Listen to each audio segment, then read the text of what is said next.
Maintaining a healthy gut is key for overall physical and mental well-being. Whether you're a health-conscious advocate, an individual navigating the complexities of living with GI issues, or a healthcare provider, you are in the right place. The Gut Health Podcast will empower you with the fascinating scientific connection between your brain, food, and the gut. Come join us. We welcome you.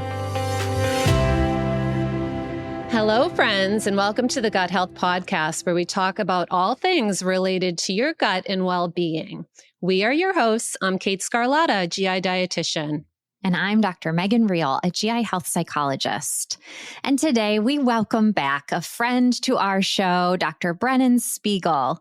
He is the Director of Health Services Research at Cedars-Sinai in Los Angeles and leads the Cedars-Sinai Center for Outcomes Research and Education, where his team investigates how digital health technologies, from wearable biosensors and smartphone apps to virtual reality, can strengthen the patient-doctor connection, improve outcomes, and reduce costs.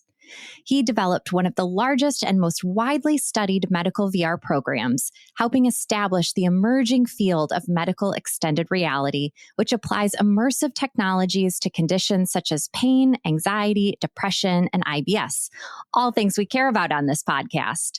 Dr. Spiegel has authored best-selling medical textbooks, has more than 270 peer-reviewed articles, and has been featured in all the major news outlets, including New York Times, Forbes, and the Wall Street Journal. He's also the author of VRX, How Immersive Therapeutics Will Revolutionize Medicine, which was named by Wired as one of 2020's top science books. Today, though, he will be sharing his insights on groundbreaking hypotheses related to gravity and its impact on human health, including digestive health. So we are so glad to have you back. We're a fan of your work and the way your brain works, especially me. Well, I know Megan too. I'm obsessed with the way your brain works. I'm a fan of you guys too, so thanks for having me.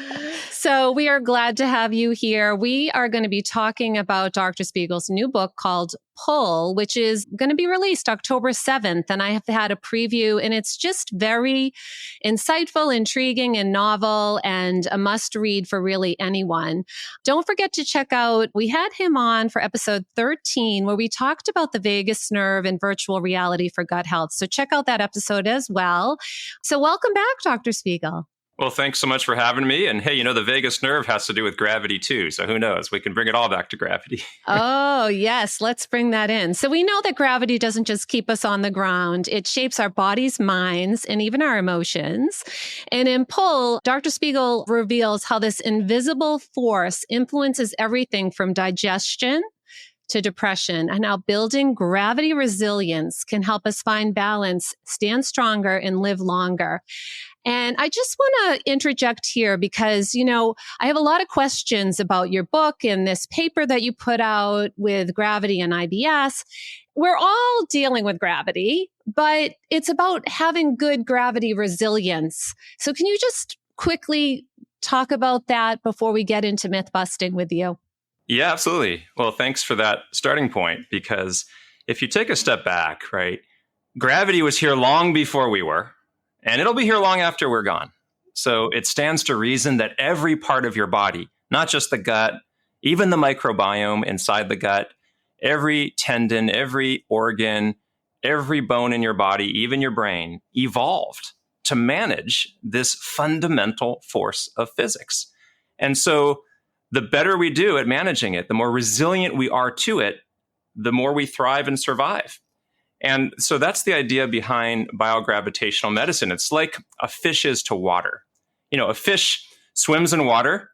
It doesn't, I assume, know anything about the water, but it survives and thrives and is designed to move through water. And that's the same with us to gravity. It's almost so obvious that it doesn't need to be said, except that so many of our chronic medical conditions are a result of gravity intolerance. So some people can manage this force better than others, and we'll get into the details. And gravity resilience is how well you stand up to gravity, not just physically. There's your gravity fortitude, your strength, also the inner pumps and hydraulic systems, including the gut, the cardiovascular, the lymphatics, how well you pump up against gravity to get that blood up to your brain so we don't pass out talking to each other right now. but also your nervous system, inner ear, and your brain itself are all managing gravity. All right. So you've done this before. We're all about myth busting here at the Gut Health Podcast. So can you bust a myth regarding gravity and gut health? Yeah. Well, gravity in general, we tend to think of it as a pull. In fact, that's the name of my book. It's pull, because that's how we feel it. We feel like we're being pulled down to the earth. But in fact, it's almost the opposite. We're really being pushed up. So it's a strange pivot, but you may recall Einstein's theory of relativity. The idea behind relativity is being pulled down is the same as being pushed up. Now, what does that mean for us? Well, it means that in a way, we can think of the ground beneath us as buoying us up, pushing us up, and we can leverage our relationship to gravity almost like a trampoline, right? When I run, for example, when I run marathons, I use these almost barefoot shoes because I want to feel the earth push into my foot and bound me up into the air. So it's an interesting pivot. I mean, if you think right now, you might feel like you're being pulled down, but if you change your mindset and think, oh, actually the earth, the chair, the feet, the pressure beneath my feet is pushing me up, it's a reverse mindset. And that has mental implications, not just physical. So that's a myth. It's actually not a pull. It's an upward acceleration against us. Yeah. That makes me think about like grounding exercises that I'll do with patients, or when we kind of think about the power of your feet and feeling that support underneath you. And that's something, if you are an individual blessed to have feet, that you get to have that sensation of grounding. So that's a great myth. And, let's kick this off a little bit more broadly and tell us a little bit more about gravity and how it may impact our gut. Tell us a little bit about that paper that you published, and you certainly dive into it in Pull as well. Yeah. So I'll start with a story. I saw a patient in clinic just a few weeks ago, maybe a month ago, who had been diagnosed with irritable bowel syndrome, young woman. And she had had persistent abdominal pain and diarrhea and bloating, and nothing really had been helping. So I went in to see her with my student, and I shook her hand like I do with all my patients. I said, hi. And the first thing I noticed is her wrist was really clicky as I was shaking her hand. And that can happen. But to me, that was the first clinical clue that there actually could be a gravity intolerance explanation here. So what does that mean? Well, her wrist was clicky. It was particularly clicky. So after I said hi and so on, I asked her, could you bend your pinky back for me? And she was able to bend it way back beyond what I can, which is about 90 degrees. She went way back. I was like, well, that's a clue. And then I asked her, can you take your thumb and touch your forearm with it? Actually bring it all the way down to your forearm. I can't do that. Not at all. She easily did it. She was double jointed in her elbows. She can touch the ground easily with her hands without bending her knees. And I thought, wait a second, she has hypermobility. And when the joints are stretchy, oftentimes the interior suspension systems are stretchy too. And it turns out the gut is hanging off a suspension system, almost like, ornaments on a Christmas tree or something like that, or a marionette on strings. If the strings are stretchy on a marionette, it's going to collapse onto the ground and won't be animated. We ended up doing an X-ray of her belly, first flat and then standing up, and we observed that almost 90% of her bowel collapsed all the way down into the basin of her pelvis. Turned out she had Ehlers-Danlos syndrome, which sometimes can mimic IBS, a condition where there's issues with collagen in the body, the stretchy protein that keeps us connected. And for her, the treatment was abdominal exercises, hypopressive exercises where you suck your belly in and hold it tight, lower back. She had a lot of back pain, the anti-gravity muscles in the back, and so on. Swimming so she can be horizontal rather than vertical when she's exercising, tilt table therapy. She had a gravity intolerance. So that's just an example to give you a sense of the physical ways.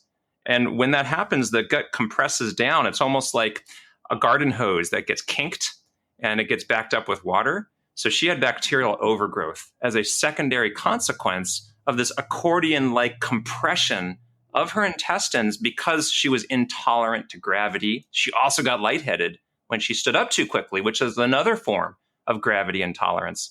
And you need to drink a lot of fluid and get enough salt, within limits to maintain the pressure to get your whole body moving with its circulation. So that just exemplifies what I mean by gravity intolerance. And there's so many other stories we could talk about, but that one to me illustrates it well. And some of these common comorbidities that our patients are experiencing that may go misdiagnosed for a really long time. You might be looking down the wrong rabbit hole. Absolutely. And just, I'm again a fan like that. All those clues that you found just by assessing to know to look for those things, I don't think is standard of care. And yet we know people with connective tissue or hypermobility joint issues often have digestive problems. So maybe we should be monitoring those telltale signs that you were, very tuned into, which is so amazing. So let's think about astronauts. They've been studied, and obviously they're not exposed to the gravity we are here on Earth. And we know that there's effects to their digestion and circulation and mood. And, with that recent episode where the astronauts were stuck up at the space station for even longer amounts of time, I wonder if we learned even more. But how can, some of this science influence how health strategies or interventions for us down here on Earth where we are exposed to a lot of gravity? Yeah, you're right. So up in space, and we call this microgravity orbit. So there still is gravity up in low Earth orbit, but it doesn't feel like it because they're in what's called parabolic flight. So they're always falling towards the Earth, which makes you feel like you're floating. But boy, astronauts get a bunch of gut issues. They get a lot of issues, not just the GI tract. So they get abdominal distension, can get bloating. The microbiome changes in space. Serotonin signaling, which is a consequence of the microbiome, also is abnormal in microgravity orbit. They get kidney stones, they get headaches, they get infections. So you'd think, why would you get a viral infection in the International Space Station, which is scrubbed clean? Well, the immune system starts to let its guard down, and latent viruses like, let's say, herpes or varicella zoster will come out. So it can affect all parts of the body, including the circulatory system. So there's this Goldilocks zone of too much gravity or too little gravity or just right. So astronauts have too little gravity and they get a whole bunch of issues. Whereas on Earth, some people may experience too much gravity. Now, gravity doesn't change on Earth, of course, but our relationship to gravity can change depending upon the decisions you make and the way you're built and all these other things we'll talk about. And what I like to think about it as is we are born of this Earth. We came out of it. We're a process of the evolutionary history of this planet.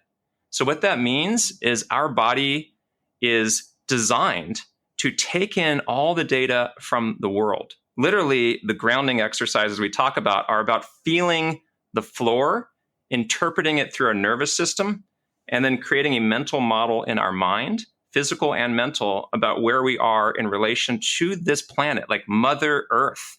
Okay. So we can learn from astronauts, first of all, that we're born for this planet. It's going to be challenging to get to Mars without simulating gravity. And in high altitudes, IBS is more common. Colitis flares happen on airplanes, for example. We could talk about all these things because that's a gravitational effect too when you go up into the upper atmosphere. And in the book Pull, I talk about a lot of these examples, especially with high altitude. So bit of a rambling answer because there's so much to unpack there, but it's a great question. No, it's interesting.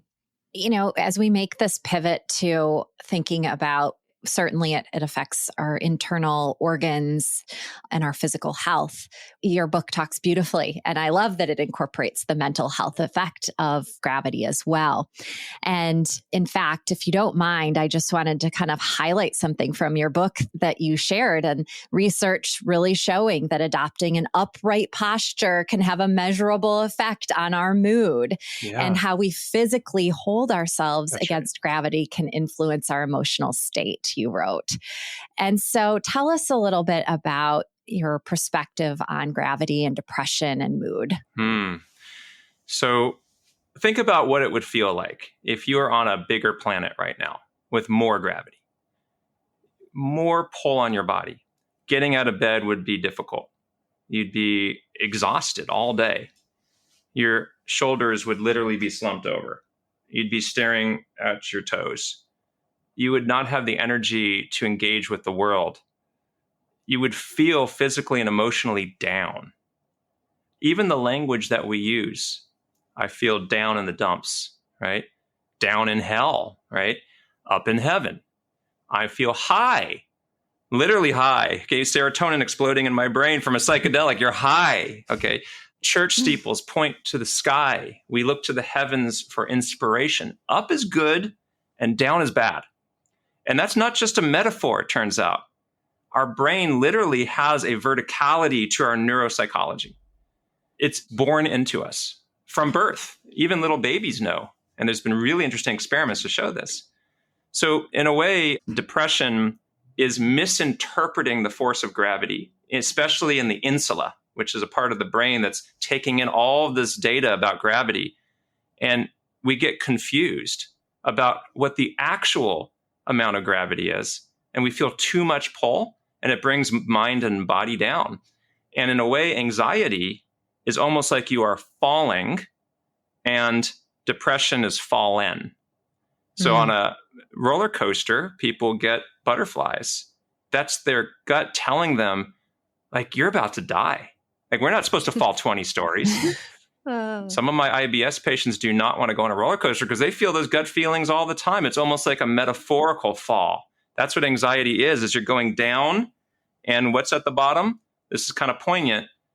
Well, in some traditions, it's a grave, which is a gravity box. It's a word derived from the word gravity. We do not want to fall down and end up in a gravity box. So when we're falling, we feel the gut feelings like we do on a roller coaster. So that's a big introduction to this whole notion of mental gravity. Yeah. And so how might some of your proposed gravity-informed approaches differ from traditional mental health interventions? Because, I think some people are really going to gravitate toward these concepts and really take them as new ways of thinking about how they're emotionally feeling. So give us some ideas. Yeah. Yeah. So you mentioned standing up straight. So given everything I just said, this is, to be clear, no panacea for depression, right? Just people, as you would know as well as any of us, with severe depression, you can't just say, oh, stand up straight and it goes away. That's right. So no, but Amy Cuddy has done a lot of work on these power poses and literally just standing up straight. Your spine is a chassis that holds up all the viscera in your belly. Standing up straight opens up the abdominal cavity. And just from a gut health standpoint, can help with digestion. If you're always hunched over all day long in a seat with your shoulders, curled forward, you're compressing the abdominal cavity. But there's something deeper than that. There's something about literally defying gravity, using that upward push of gravity to springboard you up into the world. So you're standing strong. And this has effects on the brain, even if it's subtle, and it's not the same in everybody, that can give you a little sense of empowerment. Even smiling is up and frowning is down. Okay, so our body language up is good. When we're excited, the eyes go up, everything moves up. So that's just one simple approach. But then we also use virtual reality to simulate rising up without literally rising, and do cognitive behavioral therapy in environments where you're floating up into the clouds or you're floating in heaven. These are also very interesting ways to leverage this verticality of our psychology in ways that are hard to do with, in an office setting, let's say. Those are just a couple examples. Yeah. And so tell us a little bit more about serotonin and the gut and gravity and what is the connection here?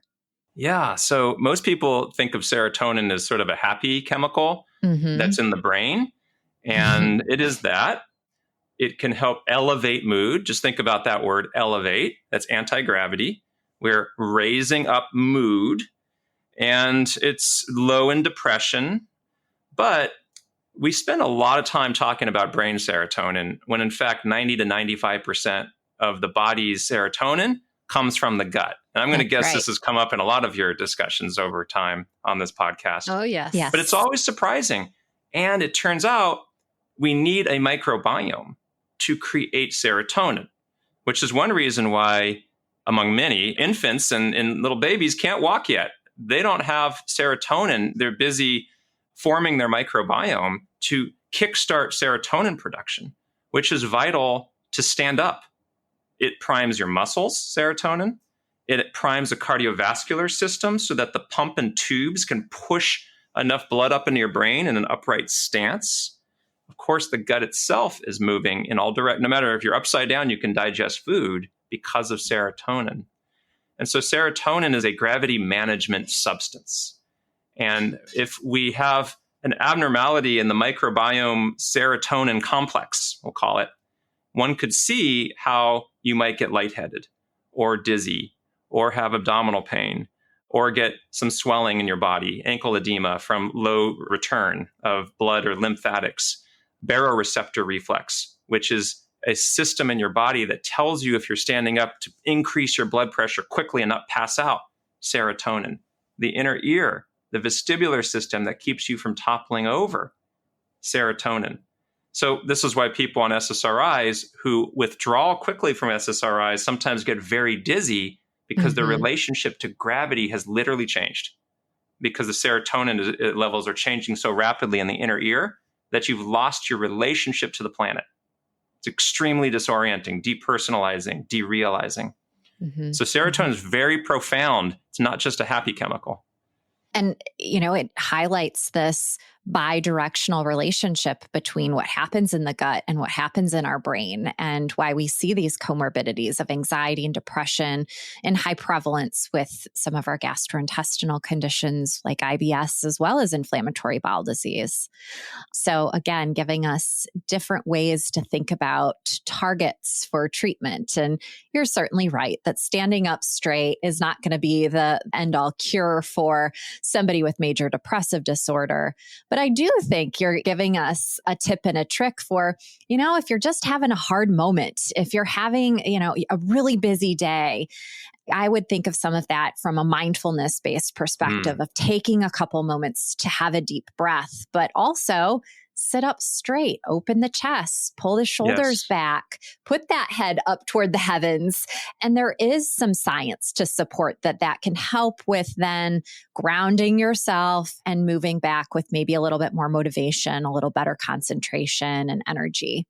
And if I can add, there's also a therapy called flotation therapy or flotation rest therapy, where you get into a flotation tank full of Epsom salt. So it's like being in the Dead Sea in Israel. Yeah. And you get into this nice sort of dark room. The water is warm to your body temperature, and you literally just float. It's an anti-gravity experience. And evidence shows this too can be helpful for depression and for mood elevation in general. And there's been functional MRI studies in the brain showing that it can change the perception of time in the same areas of the brain that are managing gravity, which is a process called graviception. It turns out we have another sensation called graviception, which is your ability to perceive gravity. And flotation therapy can help reset your graviceptive processes. So that's just yet another interesting approach that I talk about in the book. That sounds great. Let me float. Yeah, I'm ready to do it. Dark room, see you later, right? Yeah. Especially young moms out there, right? I think Yeah. that's an automatic boost to the mood. So let's talk. I kind of mentioned gravity resilience in the beginning. And I know there are some people that are less prone to having good gravity resilience. So I want to talk a little bit about who are these people that are less resistant to gravity? Yeah. And then what is gravity resilience and how can we get more of it? Because clearly, this is vital information for all of us, but maybe some people more than others. We're all too sedentary. And we know that sitting is the new smoking. That's a meme that's out there. And there's so much research now that shows that the stronger you are, the longer you live.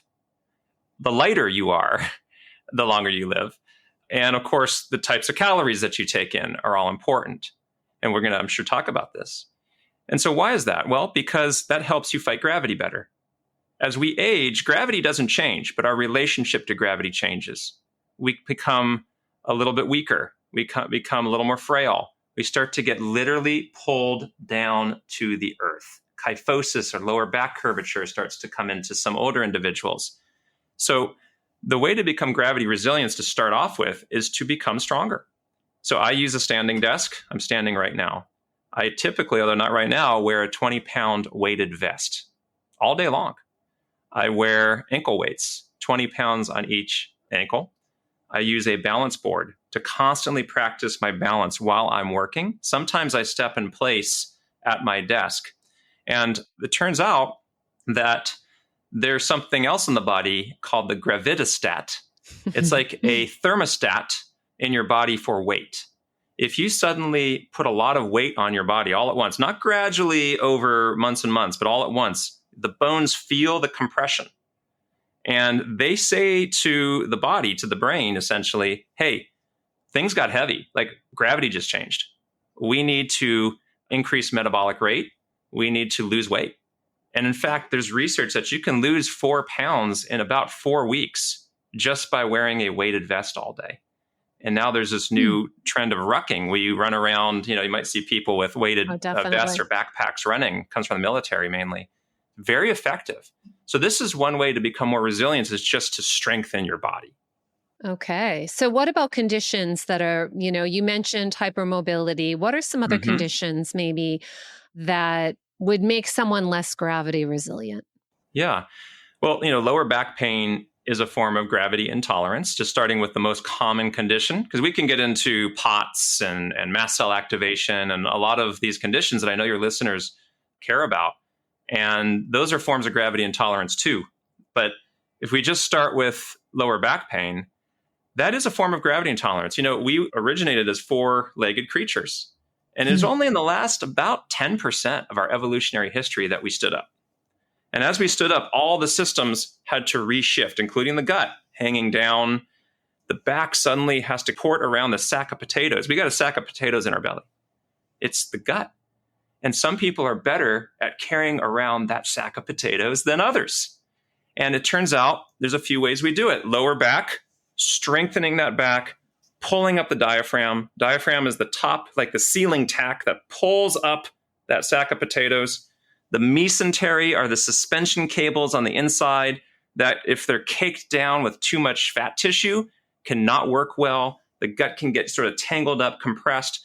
You stand up straight, strong back, everything pulls up. Not only does the back get better, but the gut gets better. A lot of people with IBS have back pain. Why is that? Way higher than the general population. It's because the back and the gut are so closely connected that they're completely interrelated in terms of how their physiology and anatomy works. So those are just some, examples. Now, I mentioned postural tachycardia syndrome. Yeah. That's where people get very lightheaded and dizzy when they stand up quickly. That some people call that being allergic to gravity. Mast cell activation syndrome. You have a lot of histamine in the body.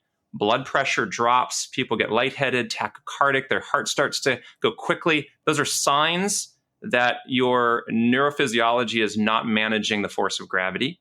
And if we measure not just the heart rate, but the heart rate variability, the beat-to-beat variations in the heart, we can see that it's off in people with those syndromes. It's also off in astronauts who don't have gravity. These are all gravity management systems. And we can see similar abnormalities in astronauts as we see in some of these people who have postural tachycardia syndrome, for example. The connections go deep and far. IBS can feel overwhelming, but there's hope. Introducing Mind Your Gut, the science-based whole-body guide to living well with IBS, co-authored by GI experts Kate Scarlatta, a GI registered dietitian, and Dr. Megan Riehl, a GI psychologist. This guide offers a holistic, evidence-based approach to reclaiming your life with targeted mind-gut techniques, practical nutrition advice, and gut-soothing recipes. And now we're excited to share that Mind Your Gut is available for pre-order in Spanish as Cuida tu intestino. Whether in English or Spanish, this book is your complete toolbox for managing IBS and feeling your best. Don't let IBS control your life. Take charge of your gut health today, wherever books are sold. I'm just thinking about what kind of exercises, what else? So we got the weighted vest and standing more, standing tall, being stronger. Yep. What else? So I'll come back to those hypopressive exercises because there is evidence that this can help, especially with low back pain, pelvic pain, and abdominal pain. So the idea is you suck in your belly, like pull up your belly towards you, almost like you're trying to take that sack of potatoes in your belly and pull it up, suspend it up into your chest. Hold it, relax. Take a deep breath, and then hold it and relax. And if you do that routinely, you get much stronger diaphragm, which helps bolster and strengthen all the connections inside. It's not just about the gut, and it's not just about the muscles. It's about the connection points between the spine and the bones and the gut and the viscera.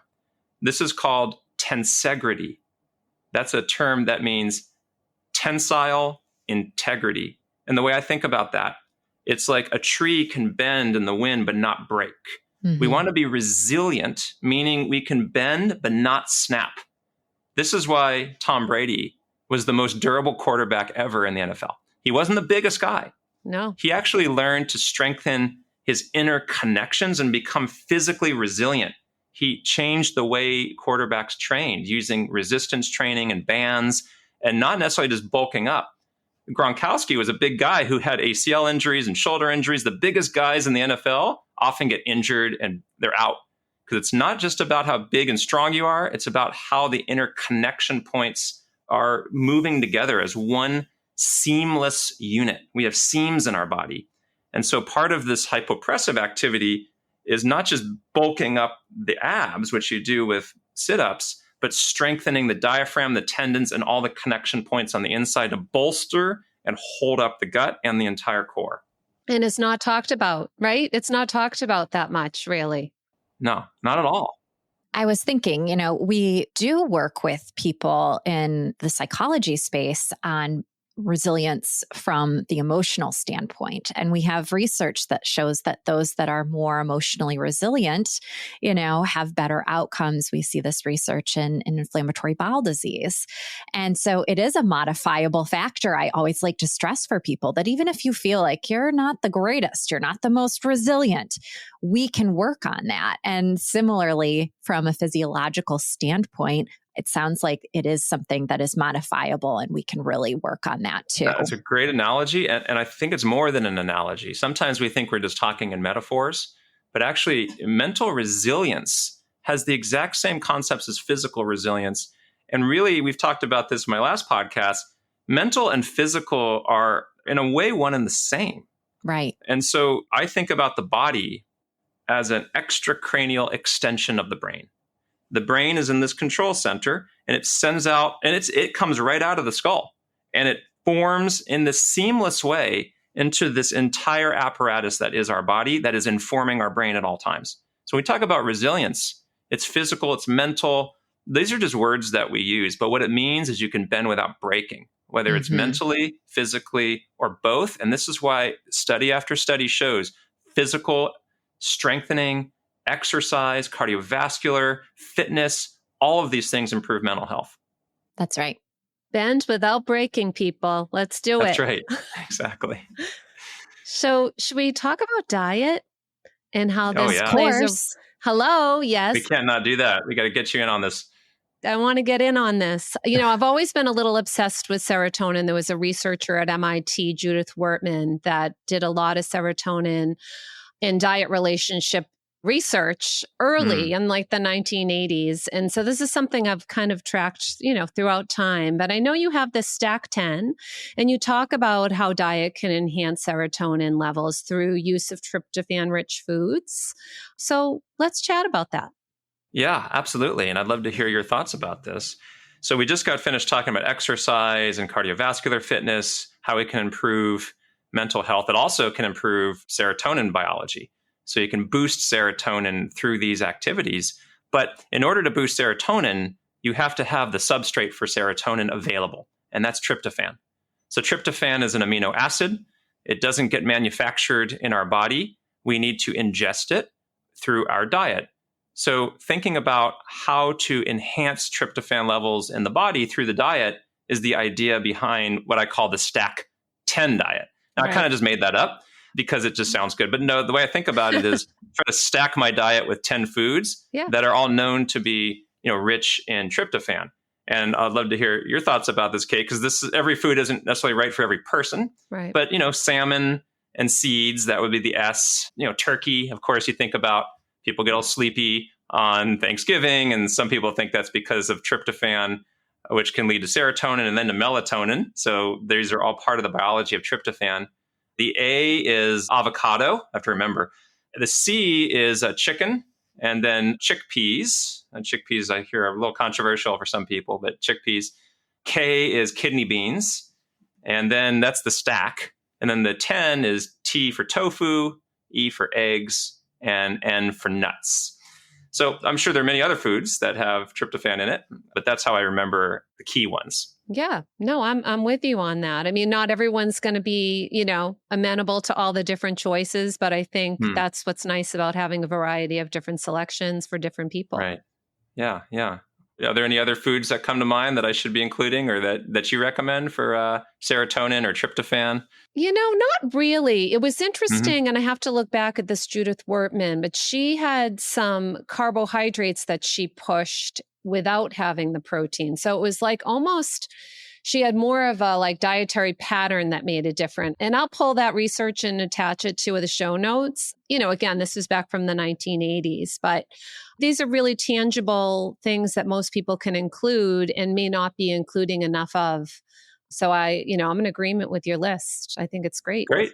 Well, nobody's asking me, but I mean, ice cream really gets my serotonin going, but that just didn't make the list. It did not make the list. So I will stick with it's the dopamine going for sure. There you go. Yeah. There you go. Yeah. Exactly. Well, it's always fascinating to think about, again, just different tangible ways that we can address this, whether it be food or our emotional health or physical health. It's nice to have different entrance points for this. And you mentioned the roller coaster a while ago and this sensation of butterflies in the stomach. And I always think too about those butterflies being attached to our gut instinct and tuning into that and having some ability to listen to what our body is telling us. What does that make you think of? And what else might we take away from kind of those sensations in our body? Yeah. So in the book, I talk about how I used to ride a lot of roller coasters. And for me, I really got the feeling in the gut. And I remember once riding on the Colossus, which used to be the biggest wooden roller coaster in the world at Magic Mountain here in LA. And at the end of the ride, they usually take a photo, and on the way out, they show you a photo. So I was with my friend Chris, who ended up becoming a Broadway dancer, like a really strong, robust guy. And I am next to him, curled over in a ball, white knuckling the rail, looking like I'm absolutely dying. And he's got his hands up in the air and he's smiling and he's not even holding on. And I realized we were having different experiences and reactions to this gravity challenge. Yeah. My belly ignited and his didn't. And so if we had an MRI scanner, our brains would look very different in that moment. My amygdala, which is this sort of almond-shaped emotion center that we have in our brain, would be on fire, just going crazy. And his probably would not. And so in the book, I talk about that. And I even talk about this guy, Alex Honnold, who is famous for free soloing El Capitan in Yosemite. He's an incredible rock climber that got all the way up the side of this rock face without any ropes. And you think, well, how does he manage gravity? Because at any nanosecond, he could fall to his death. Yeah. Well, it turns out when they do MRI scans of his brain is like the opposite of some people with chronic pain or IBS or fibromyalgia. His amygdala, silent, nothing, like just quiet. Whereas if you look at the amygdala and the related connections to people with chronic pain, it's the exact opposite. It's like he has an inverse brain. He is the ultimate gravity fighter. He's not going to be worried about going on a roller coaster for sure. Yeah. So this is just telling us about our neurophysiology and how we're all a little bit different and how something like anxiety, when I think about gut feelings, I'm thinking, well, why are you having those gut feelings? There could be a purely physical explanation, like, you have an infection in your gut or colitis. But sometimes it's almost like a ventriloquist throwing its voice. It's like the amygdala, it's the brain throwing its voice into the gut. And it's your brain talking through your body. That's why I said before, this language is imprecise. It's all one system. So, but we think about, the brain talks to the body. Well, the body is the brain. The gut is the brain. It's all connected. There are seams that are really seamless. And so it's like a ventriloquist, though. And I say, well, why do you feel like you're falling right now? Next time you have gut feelings, think, why do I feel like I'm falling? Why am I falling? It's an illusion. You are not falling. You're literally not falling. Your brain feels like you are misinterpreting gravity right now and your relationship to the planet. You're not falling. You're not. And that's a totally different way of thinking about a gut feeling. You know, it makes me think over the summer, I was with my family and one of my children, we were out tubing on a boat. And one was really hesitant, didn't really want to get out on the tube, was seeing it zipping around and going up in the air and over the waves. And this is one of my more gentle children, a little quieter, a little more in tune. Whereas another child of mine, who happens to be the youngest and the only girl, was on that tube in a matter of seconds. And we are literally zipping fast. Her little arms are up high in the air. She was having the time of her life. And it just, I think, also when we think about personality constructs and how we approach children too, my parenting style is a little different with each one. And that just made me think about that in terms of, again, those instincts of one having that kind of yellow, red flag go up, and the other is like green for go, let's go. And that, I think, is also a little bit of what we're talking about here, the pull to make a decision. How we raise kids now, helicopter parenting, controlling our environment. We're all controlling our environments more and more to try and exclude threats. Like 200 years ago, where I'm standing right now in LA, this would be chaparral. There would be not much out there. There'd be farmers trying to just like make it through the day. Like 2,000 years ago, 200 years ago, no one was worried about helicopter parenting their kid. I'm guessing. I don't know. I wasn't alive then. Probably but not. If you think about what I'm saying here in terms of gut feelings, is we don't want our kids to fall. Sometimes like literally, like, oh no, he fell down. Oh baby, we do that. It's a natural instinct. I mean, listen, I do it with my kids too. Yeah. But if you do that so much, you literally learn that you are hardwired into your neurons. I don't want to fall. If I fall, I'm going to get hurt and die. And it's not just physical, it's an emotional fall. Every little thing that goes wrong becomes some kind of catastrophe.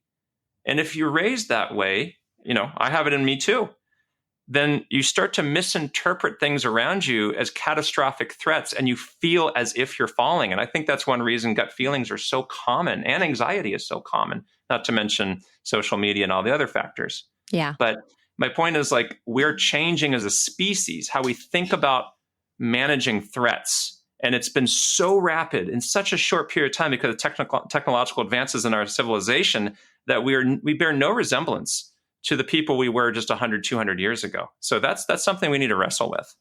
Yeah. Yeah, it's interesting. So I have a little 8-month-old granddaughter, and my sister-in-law is a physical therapist. She's worked early childhood development. And, my little granddaughter's sitting there and like ready to topple over, and we're like grabbing her. And she's no.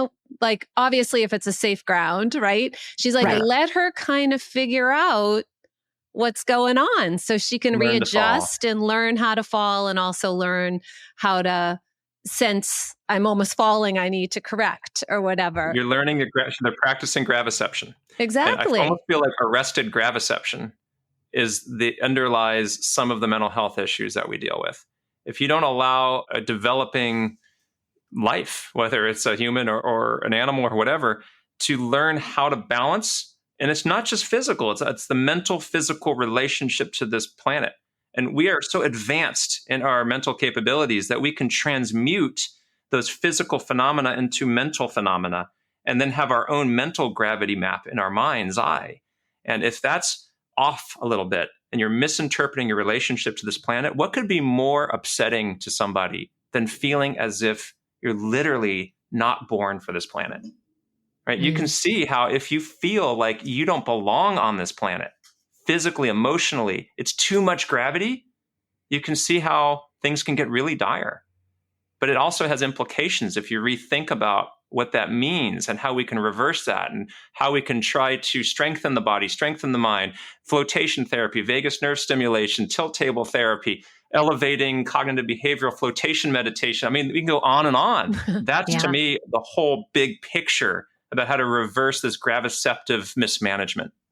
Yeah. So for some of these people that are thinking about, how these factors impact anxiety, depression, attention deficit disorder, kind of neurodivergence, PTSD, you just listed a whole new realm of therapies that I think are a little bit in their infancy in terms of applying them in larger research terms. But are there any clinical trials underway looking at some of these things for mental health conditions? Not near enough that I'm aware of. There's a guy named Lachlan Kent, who I talk about in the book, and he's in Australia, and he's a neuroscientist who coined the term mental gravity, and he's written some really fascinating papers about the things I'm talking about. So a lot of what I'm saying is informed by his work. So I really want to be clear about that.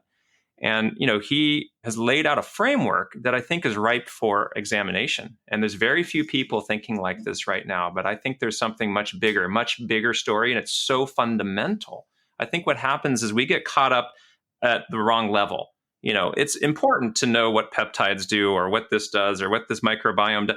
But when we get down to it, in all of physics, there are only 4 forces, fundamental forces. One of them has to do with stars, so it doesn't even apply to us. One of them has to do with our bodies not exploding instantly. Okay, so once we don't explode, that's the nuclear forces, we're only dealing with 2 things, electromagnetism and gravity. And that's it. So what we're talking about here is so fundamental that everything that we experience and feel in this very moment talking boils down to those 2 forces. And we're talking about one of them today. So if we understand and work our way back up, physics came first, biology second, and then psychology emerged. And it's a through line from the physics all the way through to the psychology, and then even to sociology and politics and all of human civilization. And I believe serotonin is a master key near the base of that is transmuting the physics and allowing us to transmute physics into biology. And that's what's happening at that base level with serotonin. So interesting and so zoomed out. I think, to your point, we get into the little microcosms of health and disease, and we're not really zoomed out to this level. And maybe we need to be more so, really to be able to take care of our patients better and to live better. One of the areas that are really been hot on this podcast has been IBS and small intestinal bacterial overgrowth. And you alluded to these shifts in gravity impacting the gut microbiome, the impact of gravity on just the way the gut collapses on itself and can increase risk of SIBO or small intestinal bacterial overgrowth. Can you just get into the weeds a little bit with IBS and SIBO and the gut microbiome and gravity? Yeah. So the example I talked about earlier with Ehlers-Danlos syndrome is a really clear one to me because it's so physical, right? You have the suspension system and the cables are stretchy, and then the garden hose gets kinked, and whatever analogy, the marionette collapses, and then things back up and off you go. And, the first thing is just to come back to that is underdiagnosed. So I routinely find flexible joints in my patients. And there's been one study that showed almost 50% of people with unexplained abdominal complaints in one study had over hypermobile joints. Wow. Now, I'm not saying that's the explanation for everybody, but it's absolutely worth testing in everybody. Everybody who has IBS, pull your pinky back, put your thumb over. And if it's stretchy, go talk to a doctor. They can make a diagnosis. They can do the x-rays to see if you have that collapse. So that's a really clear one. But, we can go back to some of the things we talked about before, just back strength. I mean, sometimes what I say to patients is, hey, I think you need to lose weight. I think you need to strengthen your back. And here's why. And then I go through the whole discussion. I show them a picture of the abdomen, a cross section. And I say, look how close your spine is to your gut. In fact, that suspension system that you have, it ties in right about L4, right about lower back. That's the place where you are hoisting up the sack of potatoes. So when I explain it that way, it all starts to come into play. But then I explain how the gut microbiome requires that your functional stack, we have this stack, this, again, sack of potatoes, it needs to be moving. It needs to be fluid. needs to move things through so that bacteria don't back up, the gas doesn't form, get trapped. So this language is very helpful to motivate weight loss, exercise, and core strengthening. And I keep coming back to those ideas. And the microbiome is right in the middle of it, generating serotonin and the diet and the tryptophan and all that. But it gets so interesting when you look at high altitude and why in the world does the microbiome change or serotonin? We don't actually even know. But, guess what? Those bugs in our body, they also evolved alongside with us at sea level. And so they're not designed to be up in the high mountains or in space either. And they are also living organisms. And we don't even really understand how they change in relationship to this fundamental force. And I'll end with this little bit on this. We came out of the seas, this buoyant world where gravity is there, but it's not that important. We think life came out of hydrothermal vents, hot, dark, gassy places, kind of like a gut, kind of like the colon, okay? And what happened is, as I see it, we co-evolved as we had to crawl out of the ocean in these amphibious forms. Serotonin biology became very important, which meant we had to bring a microbiome with us. So we gave it a hydrothermal vent. It gave us serotonin. We then were able to stand up and deal with this force of gravity that hit us head on when we came out of the ocean, and we symbiotically evolved with it. So yeah, it makes sense that if we're going to be affected by changes in altitude, then so will the gut microbiome. But it's a big mystery still, like exactly how. So interesting. Well, so why don't we take this opportunity to have a little bit of a speed round with you? Okay, let's do it. All right, you're ready to go. VR or building gravity resilience. If you had to pick just one to transform healthcare, which has the most potential impact, virtual reality or gravity science? Gravity science, for sure. I mean, it gets to what we've been talking about. It's fundamental. I think VR can help us manage gravity, but gravity science, I think, is literally at the bottom of all of this. Okay. So interesting. So are you a morning bird or a night owl? Oh, yeah. I'm definitely a night owl, for sure. I stay up late, stay up way too late. I wish I can get up earlier. I struggle with that sometimes. All right. Would you rather travel to space or the deep ocean? Speaking of. Well, it's kind of like, do you want to go up or do you want to go down? Ah. They're both incredible. And I think we need to learn a lot about the ocean, but I would go into space for sure. Yeah, I'd feel pretty good about going into space. Okay. Yeah, I'm with you on that. He's going up. He's going up. Let's go up. Up and out. What's the strangest gut fact you've ever shared at a dinner party? Oh, wow. I am known for telling lots of stories at dinner parties. So I'm trying to think about the strangest. Well, it may not be ideal for podcasts, but I have fished a lot of things out of people. Let's put it that way. So I have shared very anonymously some stories about things that have come out of people. Yeah. I think almost every GI has those stories. I think so. I think so. For sure. What's worse, sitting too much, social media, or poor diet? Oh, God, that's so tough. All of those are really bad. Yeah. I would say, sitting too much, using social media with a high BMI. I don't know. I think probably of those, probably sitting too much in the end has the greatest effect, but they're all interrelated. Yeah, agree with you there. Yeah. Before we wrap up, the last time you joined us, you were wearing a weighted vest. There it is. Here it is. Yep. I don't have it on right now because it's kind of weird, but yeah, I'll be putting it on later. And standing at your desk, which is amazing. So what are you up to these days for your overall health and well-being? Yeah, I try to do that really every day, not just for like an Instagram reel, but actually to do it. And I found that very effective. I'm training for the marathon again. I got injured and I realized like my gravity resilience was undermined. So I'm trying to strengthen my body and I run in these barefoot shoes. So I'm getting my strength back in my feet and my legs. I'm also trying to be a little bit more thoughtful as I get older about what are the right exercises so that, I don't break my body in half and focus more on tensegrity, which is that idea we talked about earlier, where the seams between the organs, within the body need to be strengthened. We need to zip ourselves up from the inside out. And so I haven't done enough of that yet, but that's my goal for next year, is to start working on my physical resilience, maybe more yoga, for example, and Tai Chi and these sorts of things. Okay, let's work on those seams, people. Let's work on those seams. Seam resilience, leads to gravity resilience. We'll see how your yoga practice is going the next time you come back and join us.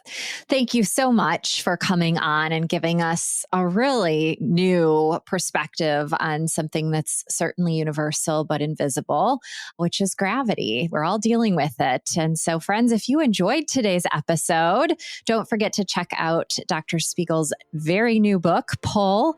And if you missed his first interview with us, go back to episode 13 for a deep dive into the vagus nerve and virtual reality. It was a really fun talk. And until next time, thank you for tuning in. Take good care of yourself, others, and especially your gut. Thanks for having me. Thank you for being here. October 7th, Pull. Be on the lookout. Thank you for joining us as we grow this gut health community. We hope you enjoyed this episode, and don't forget to subscribe, rate, and leave us a comment. You can also follow us on social media at The Gut Health Podcast, where we'd love for you to share your thoughts, questions, and experiences. Thanks for tuning in, friends.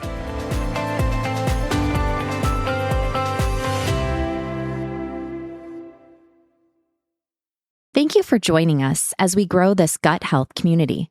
We hope you enjoyed this episode, and don't forget to subscribe, rate, and leave us a comment.